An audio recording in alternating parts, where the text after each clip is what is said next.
Good morning, good morning, good morning. How wonderful to be sitting in the sanctuary here at the West Valley Center for Spiritual Living. I'm Reverend Karen Rice, and I'm happy to be joining you through the magic of technology and to make sure that my very special message is given special powers. I actually wore my magic pants today, but I'm not going to show them to you.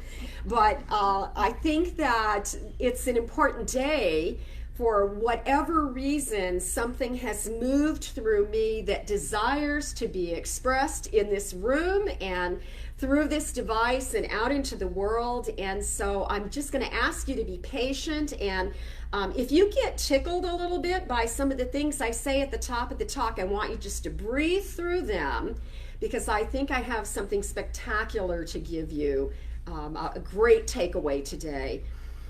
The title of my message is Creatures of Skin and Spirit. And so it is a continuation of a message that I started last week, where I set the tone for us to look at that way we are both human and divine. And so standing in or resting in that space of feeling and sensing that presence of divinity right here, recognizing that right where we are, God is, I just bless this time and know that every word spoken is going to be divinely guided and directed into the hearts and the minds, and there's something useful for every person hearing the sound of my voice. For this I am grateful, and I bless this space and this time and release it and just allow it to be. And so it is. So we are unfolding in a unique way this morning with this topic, Creatures of Skin and Spirit. And I took that title. It was one of those things I liked so much I wished I made it up myself. But I borrowed it from a great spiritual author, an old sagey fellow, Sam Keen. Actually, I'm not even sure he's still living. Anybody know if he's still living? Somebody Google it while I'm talking and then give me a sign. And the purpose of the statement, creatures of skin and spirit, is to remind us that, that we do live in this unique, paradoxical relationship with life, being heavenly and human at the same time. And Sam Keen intended it as a way for us to understand the complexities of our aliveness. And that's the topic I want to look at today, the complexities of being alive at this time in life. So I want to begin with a quote that was the theme I used last week. It comes from Dr. Roger Teal, a New Thought minister from Denver. And the quotation that we so beautifully played with last week says that we need to recognize that disease and other challenges are not stop signs. They are green lights for healings and breakthroughs and great leaps forward. And that's a beautiful place for us to just get grounded this morning, to start at the beginning, to look at that way that we live in this life. And this life has appearances that are not only complex, but challenging and difficult and sometimes painful. Sometimes we have a lot of resistance to the things we're invited to move through. And yet it is in that intention to keep moving that all of the healing unfolds. It's our very willingness, isn't it, to move through those things that come up in our lives and not see them as devastating challenges that stop us, but things that sometimes just get our attention so we can return to love. We can return to the things that are true, that are not man-made or man-manipulated, but that are the truth of our being. So we can come back again to know that we live and we move and we have our being in spirit itself, even as we are creatures of skin and spirit. He's alive. He's alive. Sam Keen is still living. Thank you very much, audience. Sue Witter. So We actually had a something happen on Friday. We honor today the passing of Ruth Bader Ginsburg. And the reason I acknowledge her today is because I think she's a controversial figure.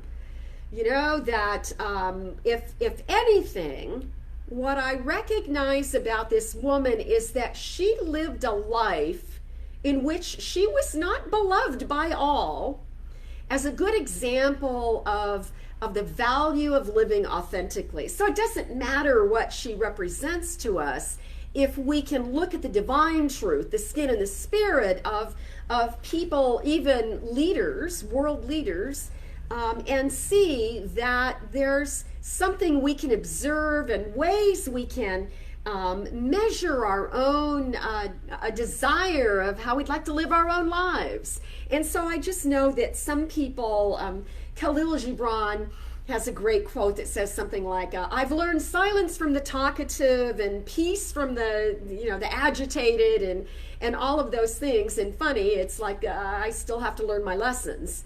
And that's what I think, is that we want to look at everybody. And I just think it's appropriate to honor a life that was just lived like with brazen, some kind of brazen confidence or commitment. I don't know if it was a confidence or just a commitment to be able to live that way. Because sometimes as a minister, it's challenging to know in my brazen commitment to lead an authentic life how I can do that in relationship with a broad community of people who think in lots of different ways.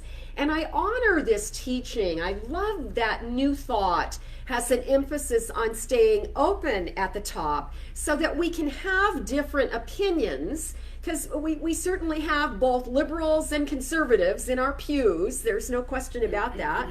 And we want to find our way to follow those gorgeous invitations to return to love and to respect each other and to practice forgiveness in the ways that we don't respect each other or the ways in which we see faults.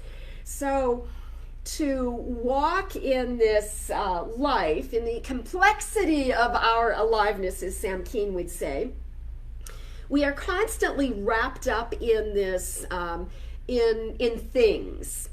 We have ways that we carry around our issues and our illnesses and our ideas, and that can weigh us down. If we are not attentive to feeling the heaviness and realizing that sometimes we have to give ourselves a break from carrying those heavy things, otherwise they drag us down. And on the other hand, there are spiritual people who love living up in the clouds. You know, they love not just gazing at heavenly truths or the Godward gaze, where we anchor ourselves in this idea of skin and spirit as a heavenly truth. But people that are so good at just saying, it's all God, it's all good, that they really don't know how to function on the planet. And so what I wanted to say this morning is that there is a middle road. You know, Buddhism teaches a middle path.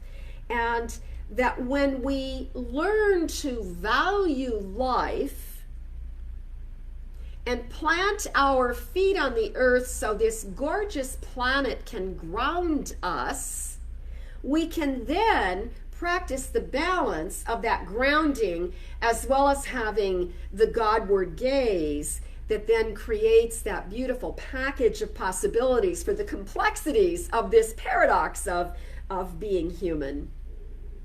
Dr. Ernest Holmes, who founded this particular teaching, The Science of Mind, told us that we need to have an understanding about spirit and law. In his book, A New Design for Living, he said these words: "The science of mind does not deny the physical universe. The objective universe, that is the physical universe, is the body of God. And that body includes our physical being." So we are both. right? We are heavenly, we are earthly, and there is so much more, and that was the message that I delivered last week. So standing in that place of recognizing the omnipotence of the Creator, that way that we talk about God as the Almighty, the way that we talk of God as that all-knowing, that infinite intelligence of the universe, and that way in which we look at God as being ever-present in all places at all times. There is no place where God is not. We now see the sort of the universal omnis, omniscient, omnipresent, and omnipotent, all-powerful. And with that look, we can begin to see those patterns in the way that we live our life, that there is a wisdom that guides us. There is a higher wisdom, a power that's greater than we are. We can align to it. There is an absoluteness. There is something concrete in our understanding of this divine power, this all-powerful presence of God. And there's something very organic about the way that it all works.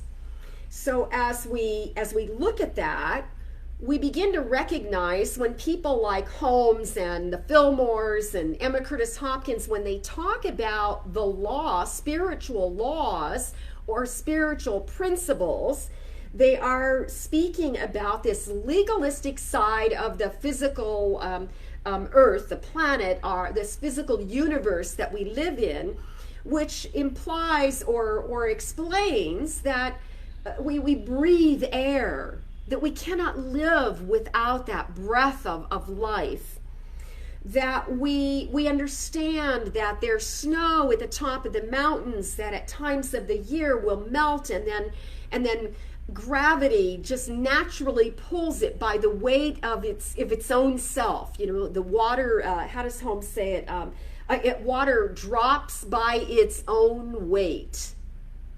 And so the water will come down the mountainside in streams, and then it becomes rivers as it joins with other streams, and lakes form.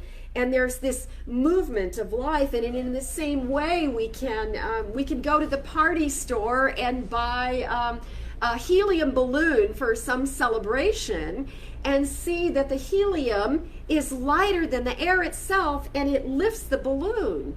So we have all these experiments right in front of us, all these examples of the scientific evidence of how life works in a very legalistic way that we can then carry over to understand that there are similar principles that follow the exact same patterns in our spiritual life, in the spiritual realm of truth and reality, and the way that we live in our humanness in this spiritual environment. And so we do not need to get a degree in physics to prove all that in order to live this life. All of that just happens. All of that and so much more happens on a consistent and regular basis, making this life possible for us in our human body, in our physical form. And so we have this privilege of witnessing the miraculousness of life, of the way that perfect order is always aligned in such a way that in nature, life knows how to restore itself with or without our help. So we can do damage, and ultimately she will make changes and create other patterns that will then still sustain life. And there are consequences to some of those patterns. I mean, one of the great, magnificent things that has come from this pandemic is that we, without wanting to, we have been required to sit still, and in a very short blink of time, fish have returned to the canals in Venice. The pollution has cleared in the skies. Of course, we're experiencing the effect of fires right now, but we have seen how nature is already restoring herself. They say that birds are singing in places on this planet where they have not sang in decades. And the really big, exciting piece that I just heard this week is that the bees are back. The bees are back in such a way. Deepak Chopra said that it's almost like we almost couldn't reverse it. We could, but what I hear him saying is that we know better now. And so it was a short amount of time that we all sat still. And in the same way as we have a spiritual practice and we intend to sit still every day for a period of time, we are giving our bodies, think about this. If you sit for 15 minutes in a spiritual practice and you intend to either just be quiet or you actually have a real meditation practice, if you sit still for 15 minutes, you have given your body permission to do nothing for 15 minutes. These are the words of Deepak Chopra. This week, a live interview. And so we want to appreciate the miraculousness of life and the complexities that we're confronted with, but we can also be comforted in this very wisdom, this brand new wisdom that shows us the insistence on life to be alive, to continue. As we study these patterns and think about these beautiful, rich truths of life, of the things that are not man-made, we see that they're so applicable to applying spiritual principles in our own lives. Now, we have religious traditions and spiritual houses of worship, which actually we don't need the house anymore because most of you are in your own home listening to this message. But what we know is that God did not create religion. Humankind created religions and spiritual traditions in order to try and better understand the way life works. We've always longed to better understand why life is the way it is, or what is our purpose, what's the meaning of life, and how can I live a meaningful life. And you see, those things are those introspective personal moments where we desire to, something in us, something innate in us desires to know more, to expand in knowledge and understanding and even in acceptance of life. But in that increased access to knowledge and information, we find the great complexities. I mean, really, if we all just sat still, if we had a flower, if we each just picked a flower and even a little weed of a flower, and you examined the flower over a period of time, you would begin to see that the flower is so much more than you first realized, that it is a really complex, biologically perfect thing, creation. And that's how life is. In biology, I remember in when I took college biology that we learned to name all the parts of the flower and how it worked and why, and how it needs to have relationships with all the pieces of environment around it, just like we do. We have the same necessity to have a relationship with air and water and earth. And so if we look at the history of humankind on the planet, of life on the planet, as we come to know more, our life gets more complex. So if you lay it all out, I'm going to simplify it so I can do it in less than a minute. But you look and you see that we had a time that we called an era of hunters and gatherers.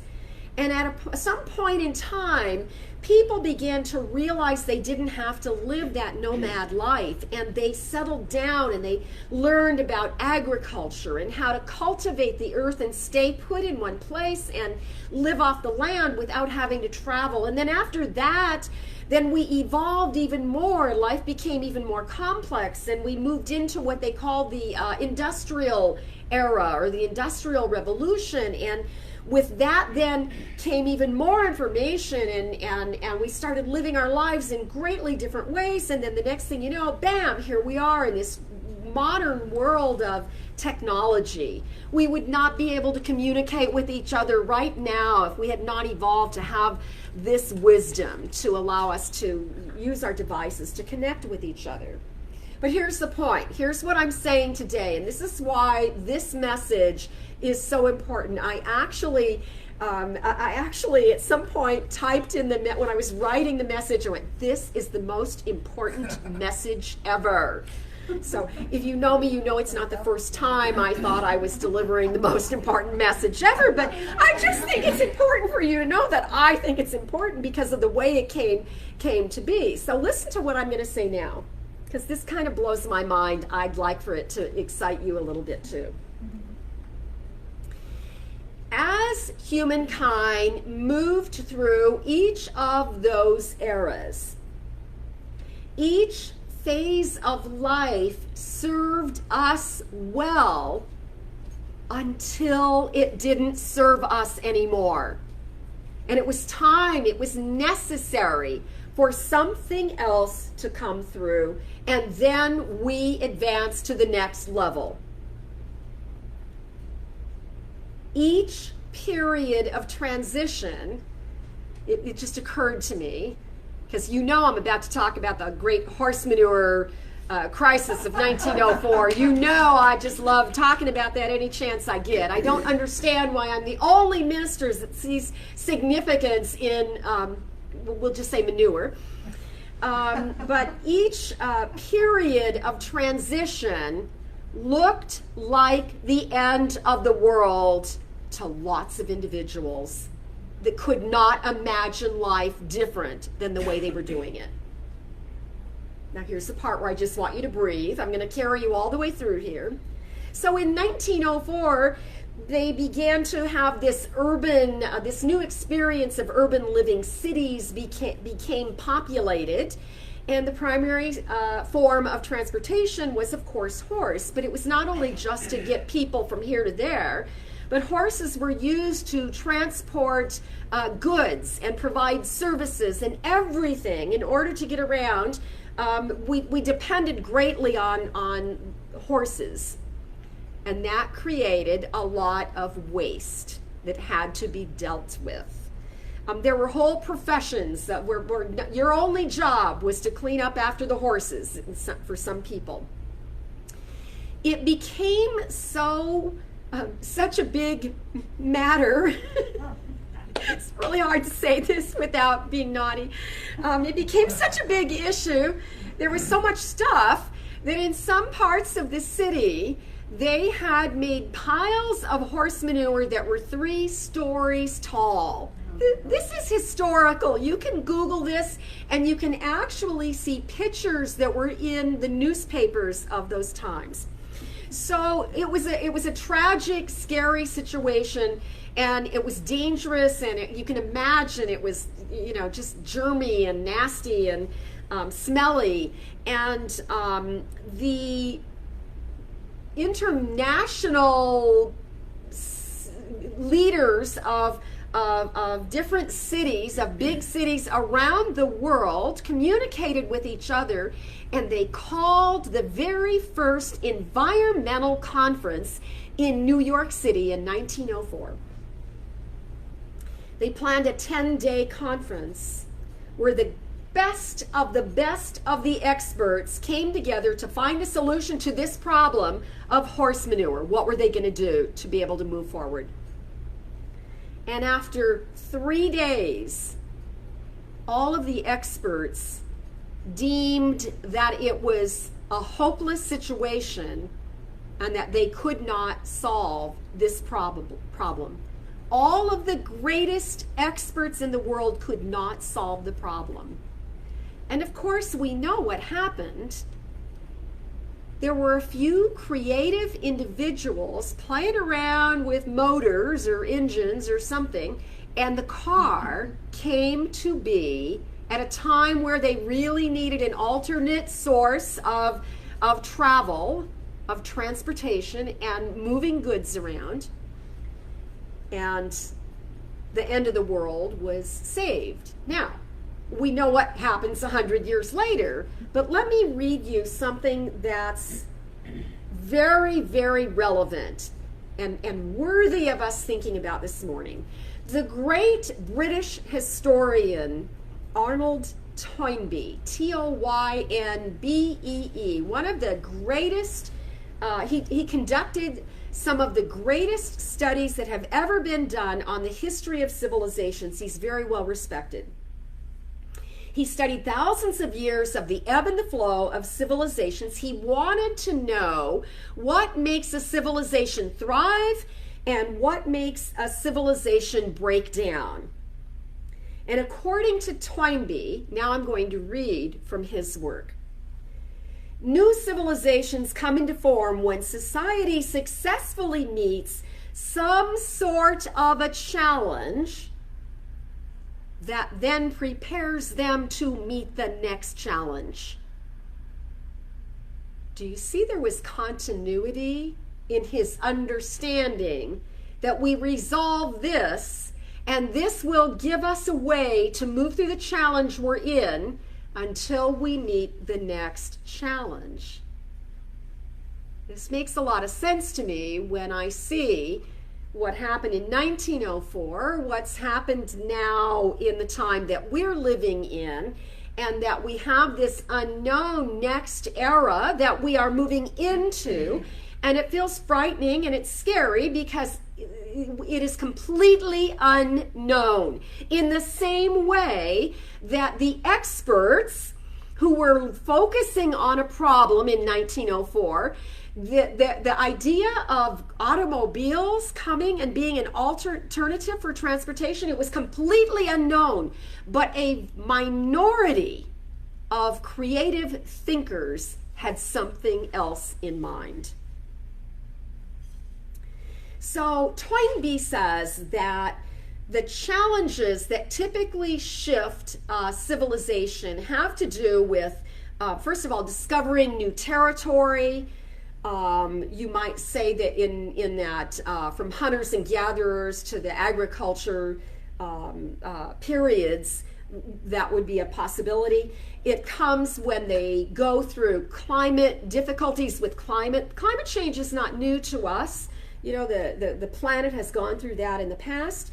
And the third big dividing point is political conflicts, military conflicts, and let's just say war.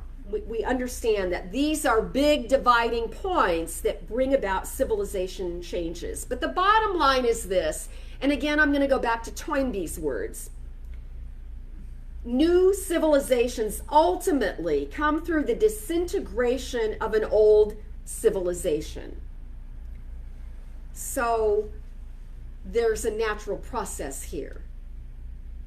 I have said almost as long as I've been on a spiritual path that it's very apparent to me, spiritually speaking, that when I keep trying to mend the old parts of my life and put them back the way they used to be, it's like something bigger than me sort of has some kind of energy in it that keeps saying, no, that's over.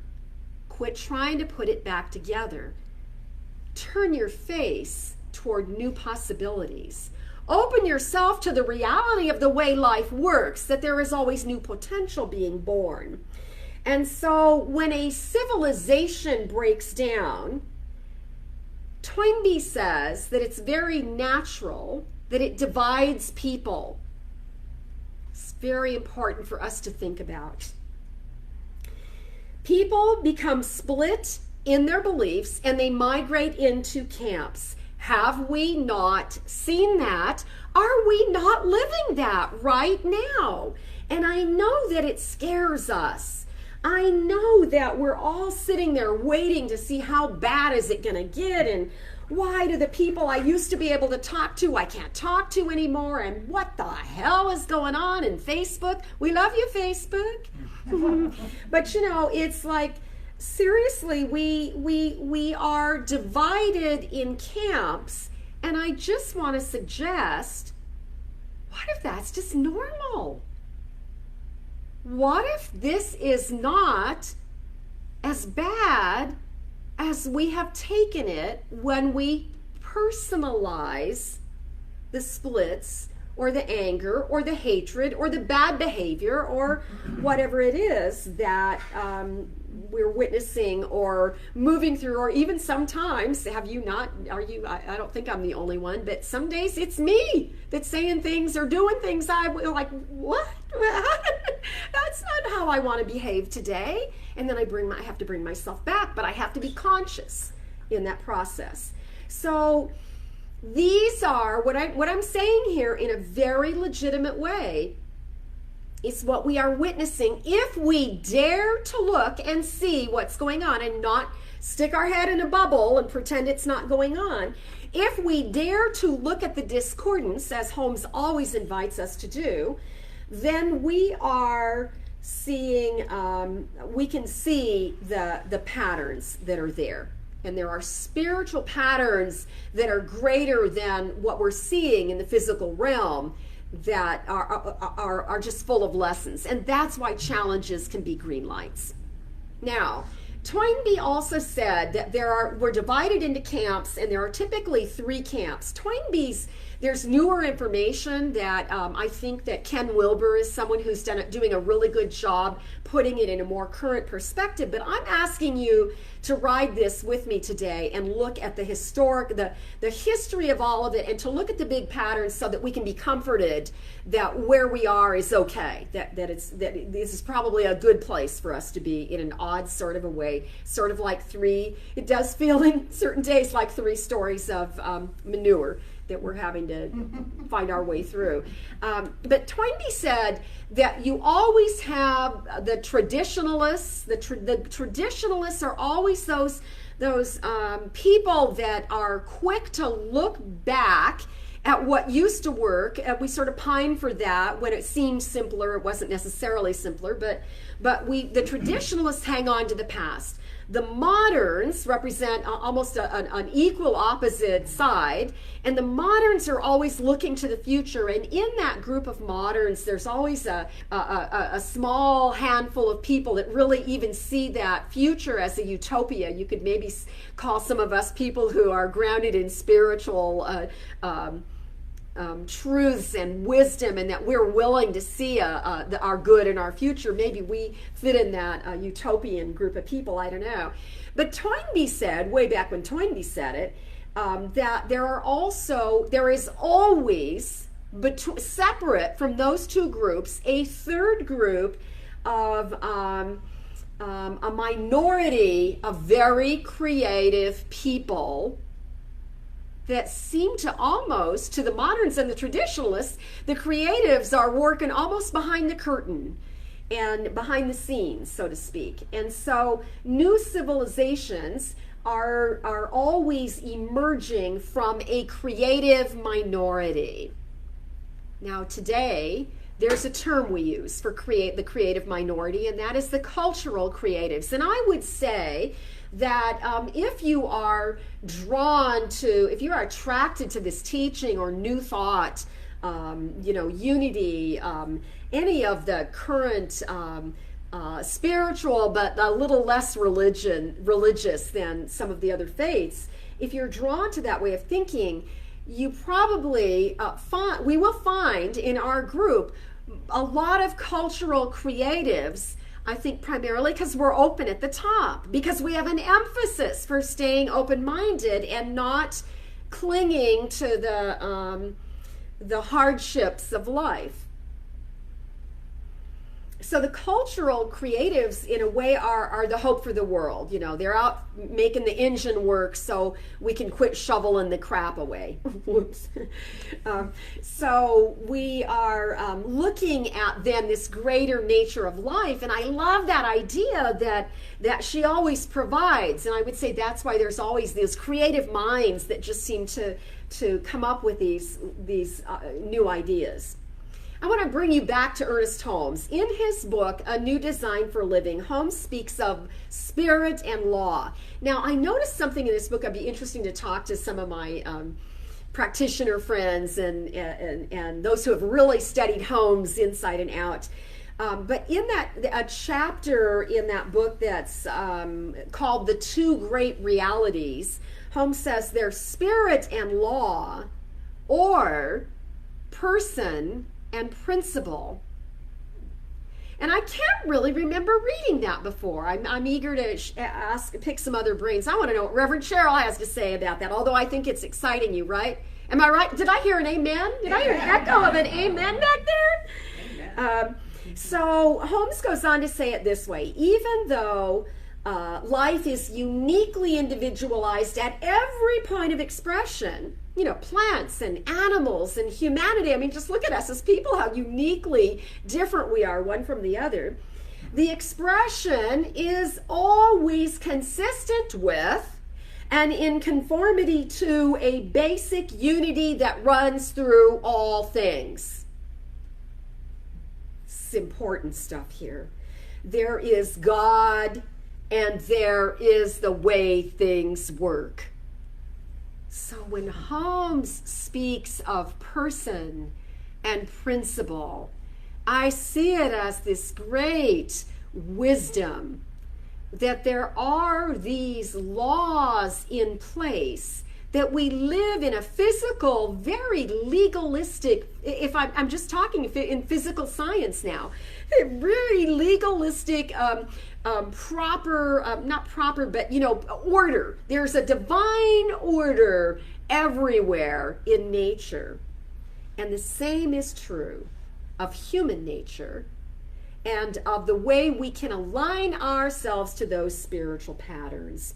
So, yes, we exist because there are laws that work perfectly all the time, regardless of the challenges that we move through. So I would say, I just wanted to say that I have found it challenging to be a minister in these last few months. I, like everybody else, I believe I'm experiencing that pandemic fatigue they talk about. But life, from my perspective, has also been very consistent, because here's what I know and here's what I'm willing to share with you.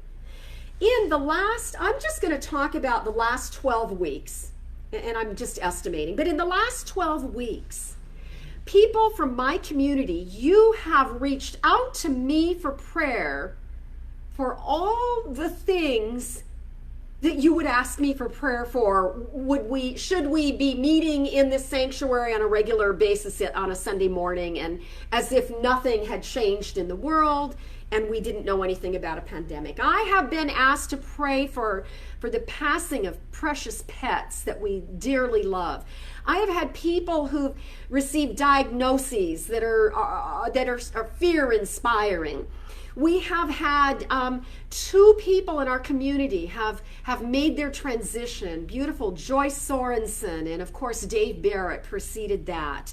People have lost loved ones. In just the last couple of weeks, I've prayed with people that have lost loved ones, family members.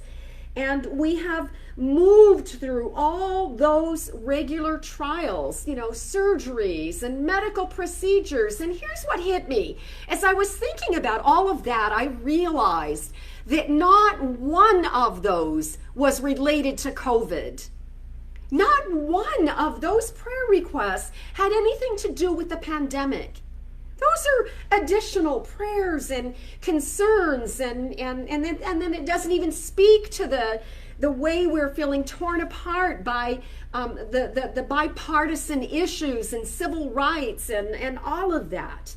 So there's a heavy load that we are carrying around. Even if you're living with your head in the clouds, as I mentioned last week, we're still impacted by the energetic that's in the ethers, right? It's the consciousness of humanity, and it's heavy because we are changing.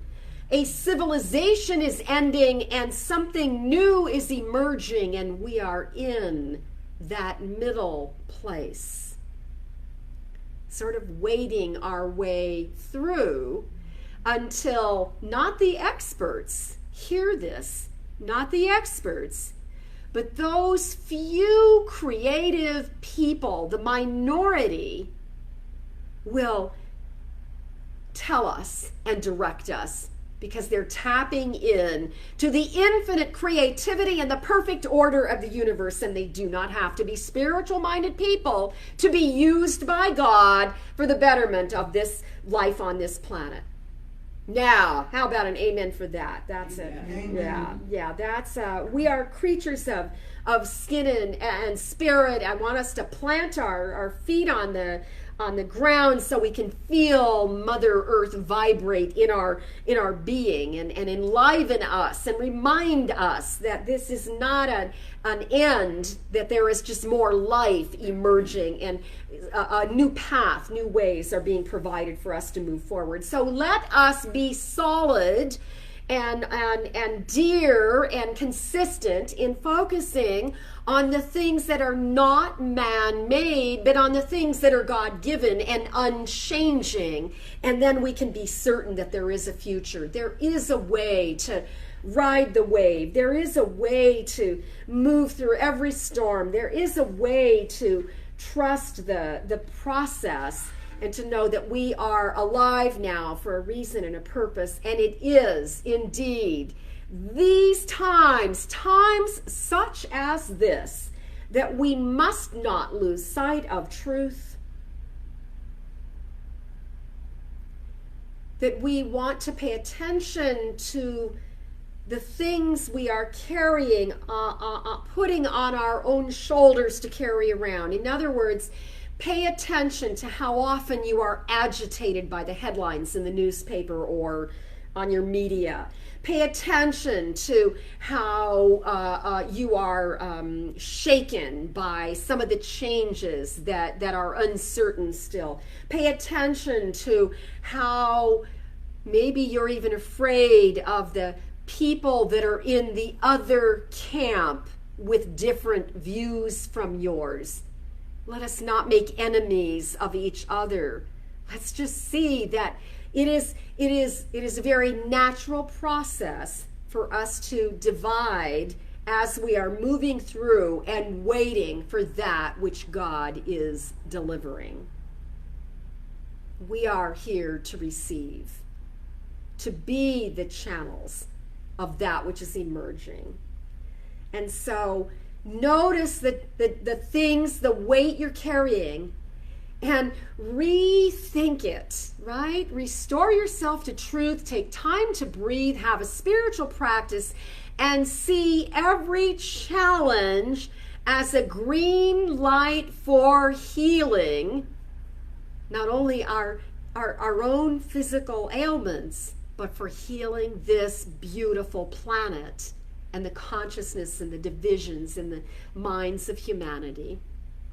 And I'd like to leave you this morning with a powerful quotation from Marianne Williamson. She says, "Unless we are supporting the emergence of greatness in the people around us, we are not doing our full part to help heal the world." We must support each other. We don't have to agree, but let us know we want to be a part of healing this planet. All right, that's what I wanted to say today. See, that's a pretty important message. And I think we should seal it with a kiss and a prayer. So if you would just get comfortable where you are seated, we will take this time, to just breathe.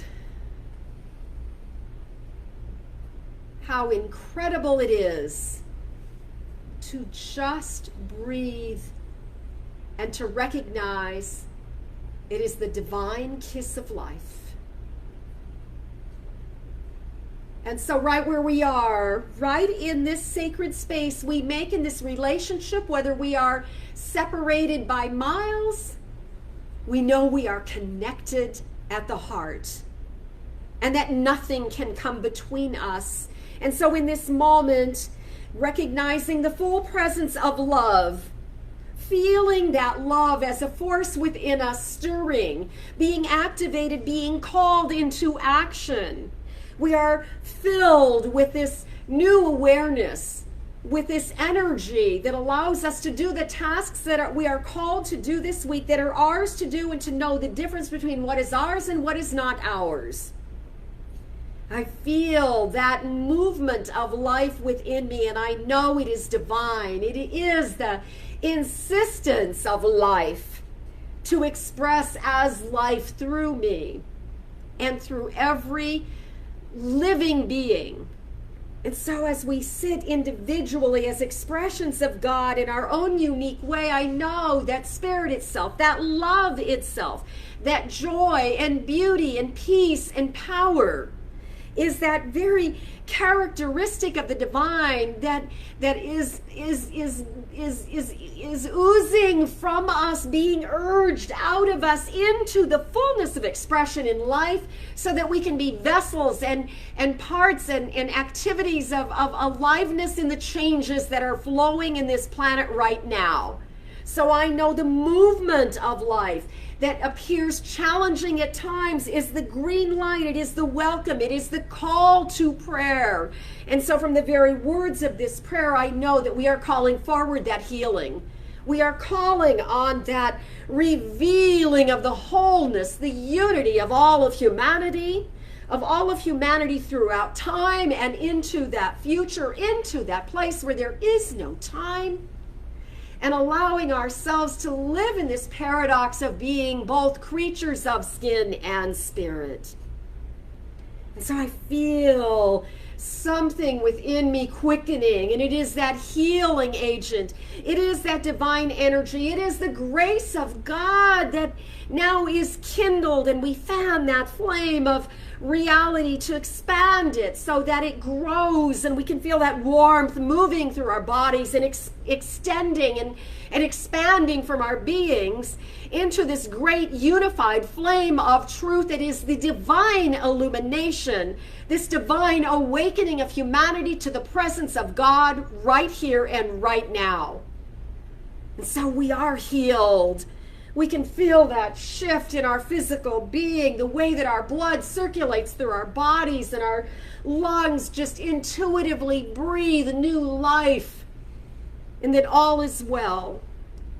And so those who have experienced loss are now comforted in the sweetness of feeling the love of that divine comforter. Those who have been through difficult experiences in recent weeks are comforted in the sureness that there is a certainty for tomorrow, and that never can the love and the power of God be diminished in any way.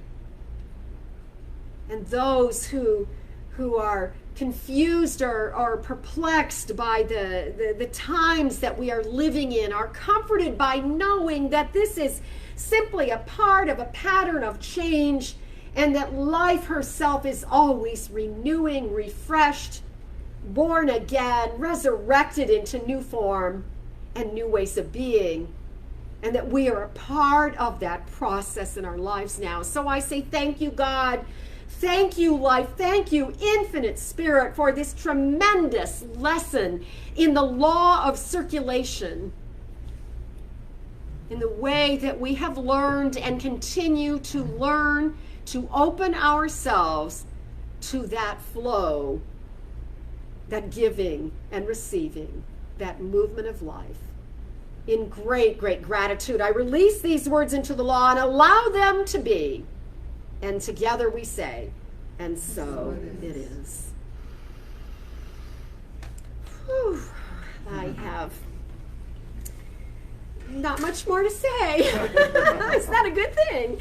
That is a good thing. So I'm just going to pass my offering. I'm going to bless it, and I give from my heart in that beautiful sense of flow. Thank you for finding ways to get your offerings here to the center so that we can continue to do the things we need to do to provide a weekly service and to continue to ready this building for that great return. I love you so much. Keep on keeping on. Until next time, be well.